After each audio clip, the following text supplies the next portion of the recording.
Gus, obviously the defense had a great day against Kansas City, but one of the things that obviously everybody noticed was Julian Blackman going down and Rodney Thomas coming in. How much confidence did you have in him, and like what was your reaction to the way a seventh round rookie handled, being called upon to go against one of the best quarterbacks in the league? The thing about Rodney is he's gotten some reps in practice, and Coach Miles done a great job and Mike Mitchell developing him. And he plays with a lot of confidence. So it wasn't shocking that when he got his opportunity, it wasn't too big for him. And he made some plays. He plays fast. He plays aggressively. So, I think when that situation happened, we really didn't flinch to put him in and felt a great deal of confidence with him. Joel Erickson. Gus, have you ever been around a nose tackle who sheds blocks in the run game the way Grover does?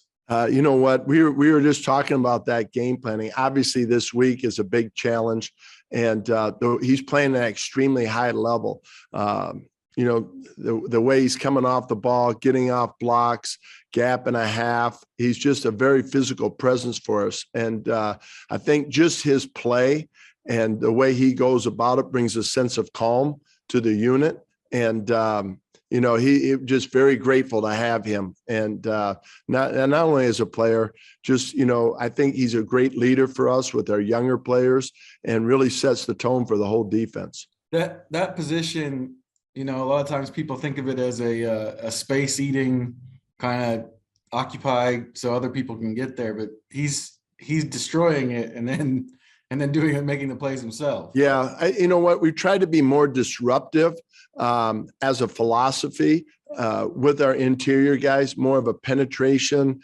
get off blocks and utilize their skill set. So it's kind of cool to see him. It's, really the three in the nose are very comparable in our system.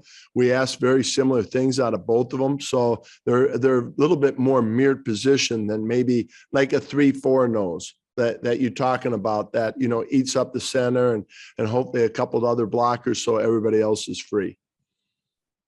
Mike Chaplin. Yeah, Gus, you guys change your game plan or your approach every week depending on the opponent.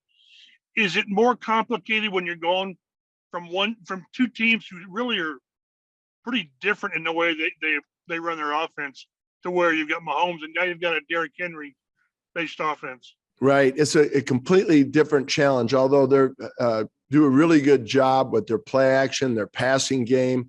I think what he hit 12 out of 13 completions, were completions in the last game that he played.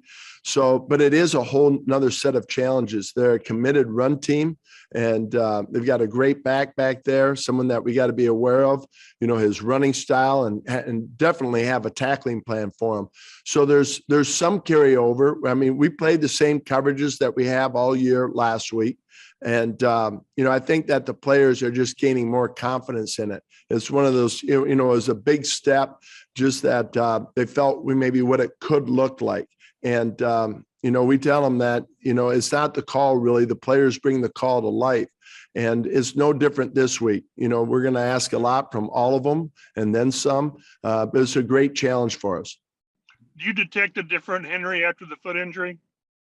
You know what? He's still, I've got about 10 clips to show our guys on tackling plans, and that's just from this year. So still running really hard. They still utilize him on the perimeter, breaking tackles. So he looks very similar to what I've seen.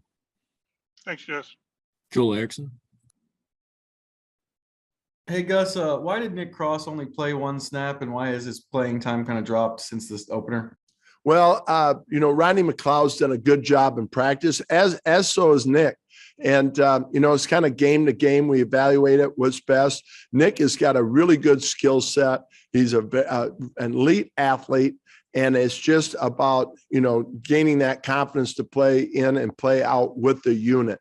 And I expect him to make a big jump in practice this week. It really wasn't anything he did. We just felt like, in the situation we were going into with the communication that needed to take place, that maybe Rodney's experience might help us a little bit more. It really wasn't based on Nick's performance or anything like that.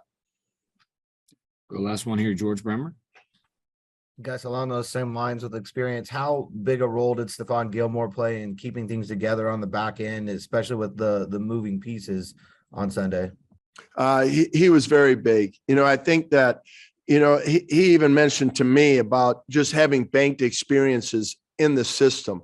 And, he had a very similar play against Jacksonville on a third down. And it was cool to see just, he had another opportunity at a shallow cross and made the play. And he's such a true pro.